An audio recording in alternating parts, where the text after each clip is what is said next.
Hello students, कैसे हैं आप लोग। Welcome to my YouTube channel Geeta study. आज हम लोग इस क्लास में क्लास 6 हिस्ट्री का chapter 5 kingdoms, kings and an early republic, राज्य, राजा और एक प्राचीन गणराज्य के बारे में पढ़ेंगे।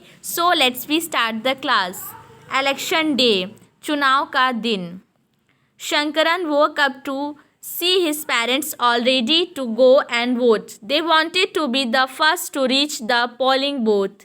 Why Shankaran wanted to know were they so excited?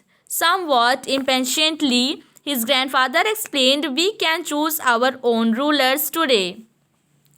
जब शंकरन उठा तो उसने देखा कि उसके नाना नानी वोट डालने जा रहे थे। दरअसल वे चुनाव केंद्र पर सबसे पहले पहुंचना चाहते थे। शंकरन जानना चाहता था कि आखिर वे इतने उत्साहित क्यों थे।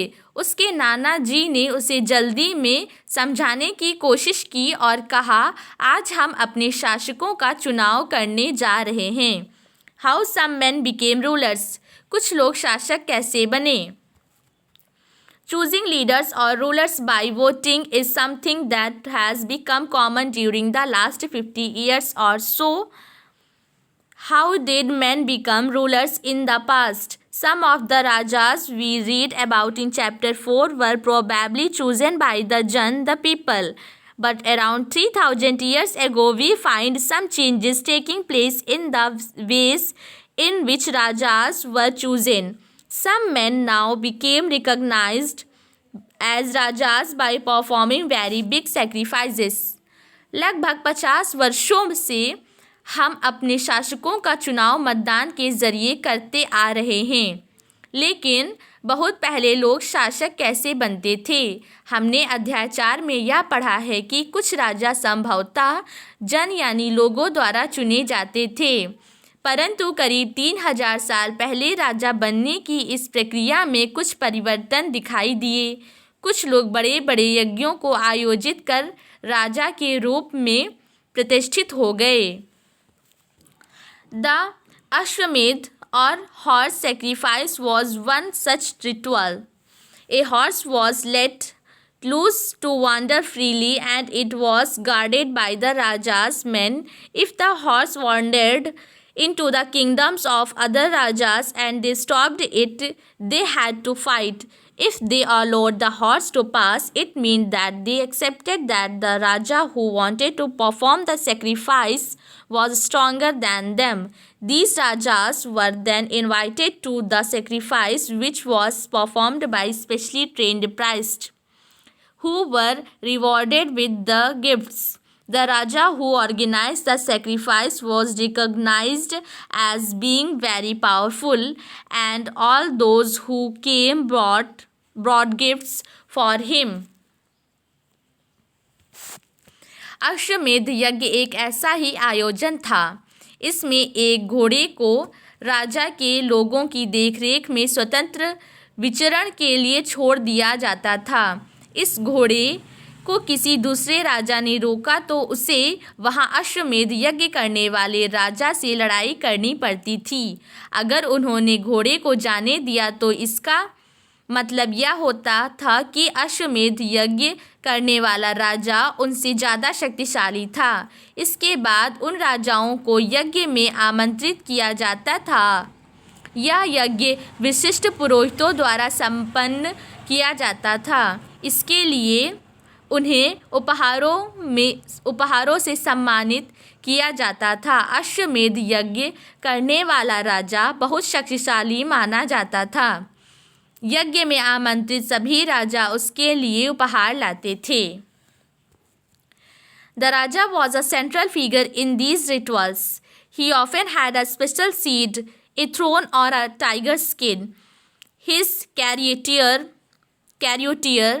who was his companion in the battlefield and witnessed his exploits, chanted tales of his glory. His relatives, especially his wives and sons, had to perform a variety of minor rituals. The other rajas were simply spectators who had to sit and watch the performance of the sacrifice. performed the rituals, including the sprinkling of sacred water on the king. The ordinary people, the Vish or Vaishya, also brought gifts. However, some people, such as those who were regarded as Shudras by the priest, were excluded from many rituals. इन सभी आयोजनों में राजा का मुख्य स्थान होता था। उसे राज सिंहासन या बाघ की खाल के एक विशेष आसन पर बिठाया जाता था। युद्ध क्षेत्र में राजा का सारथी ही उसका सहचर होता था। यज्ञ के अवसर पर वह राजा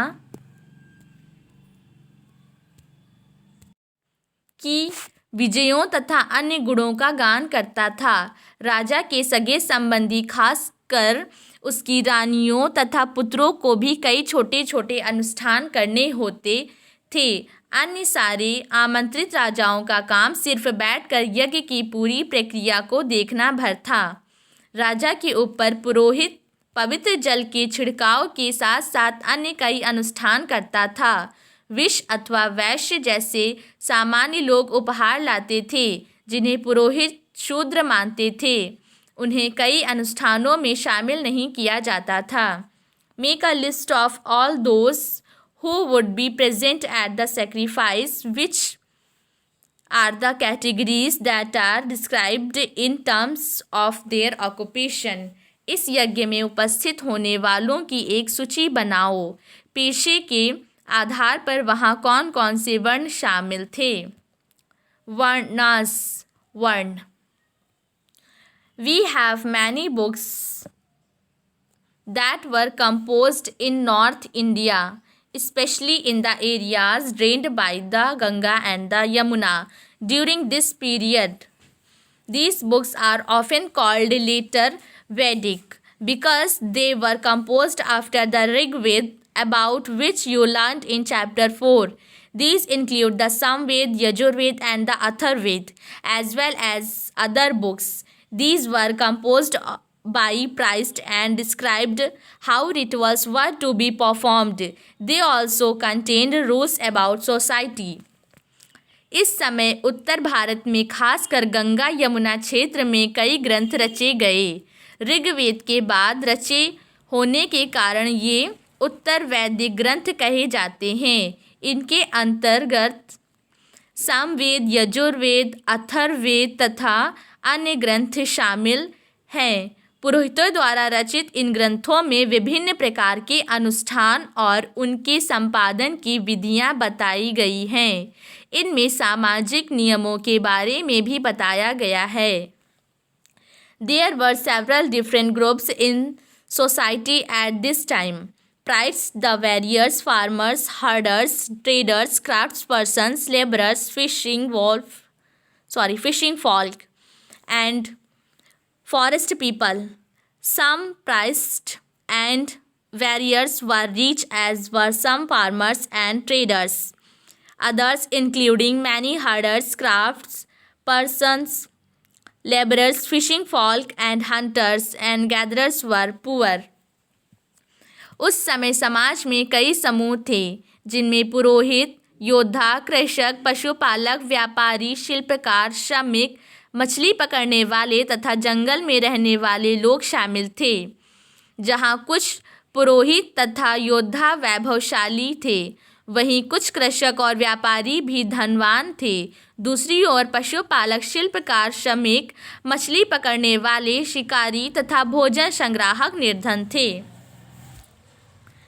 The priest divided people into 4 groups called Varnas. According to them, each Varna had a different set of functions. The first Varna was that of the Brahmin. Brahmins were expected to study and teach the Vedas, perform sacrifices and receive gifts. In the second place were the rulers, also known as Kshatriyas. They were expected to fight battles and protect people. Third were the Vish or the Vaishyas. They were expected to be farmers, herders and traders. Both the Kshatriyas and the Vaishyas could perform sacrifices. Last were the Shudras, who had to serve the other three groups and could not perform any rituals. Often women were also grouped with the Shudras. Both women and Shudras were not allowed to study the Vedas. पुरोहितों ने लोगों को 4 वर्गों में विभाजित किया, जिन्हें वर्ण कहते हैं। उनके अनुसार प्रत्येक वर्ण के अलग अलग कार्य निर्धारित थे। पहला वर्ण ब्राह्मणों का था। उनका काम वेदों का अध्ययन करना और यज्ञ करना था, जिनके लिए उन्हें उपहार मिलता था। दूसरा स्थान शासकों का था, जिन्हें क्षत्रिय कहा जाता था। उनका काम युद्ध करना और लोगों की रक्षा करना था। तीसरे स्थान पर विश्व या वैश्य थे। इनमें कृषक, पशुपालक और व्यापारी आते थे। क्षत्रिय और वैश्य दोनों को ही यज्ञ करने का अधिकार प्राप्त था। वर्णों में अंतिम स्थान शूद्रों का था।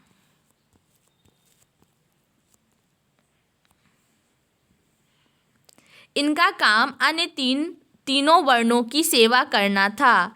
इन्हें कोई अनुष्ठान करने का अधिकार नहीं था। प्रायः औरतों को भी शूद्रों के समान माना गया। महिलाओं और शूद्रों को वेदों के अध्ययन का अधिकार नहीं था। The priest also said that these groups were decided on the basis of birth. For example, if one's fathers and mother were Brahmins, one would automatically become a Brahmin, and so on. Later, they classified some people as untouchable. These included some craftspersons, hunters, and gatherers, as well as people who had to perform burials and cremations. The priest said that contact with these groups was polluting.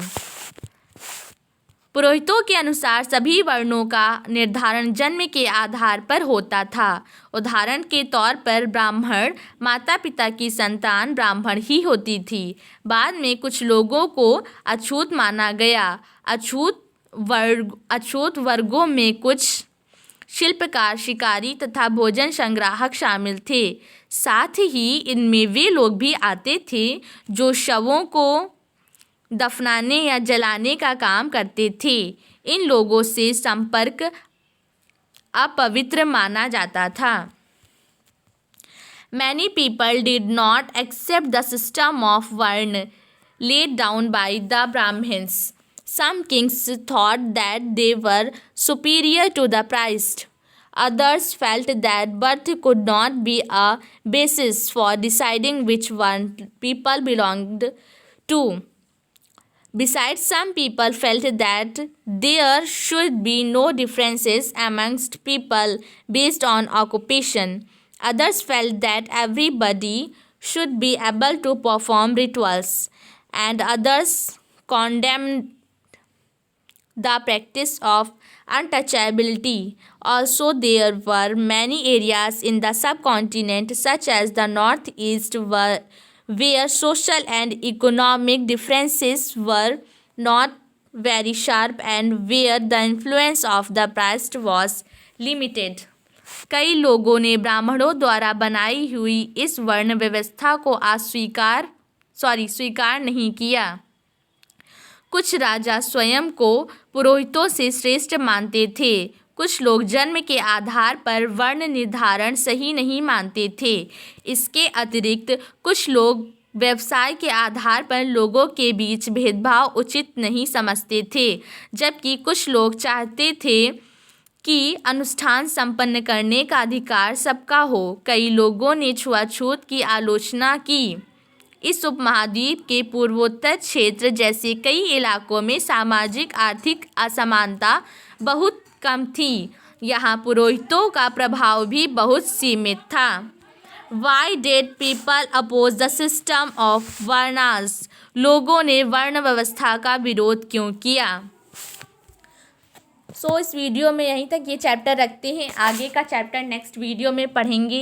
At last, अगर आपने अभी तक मेरे channel को subscribe नहीं किया है तो इसे सब्सक्राइब कीजिए, लाइक कीजिए एंड शेयर कीजिए। Thank you.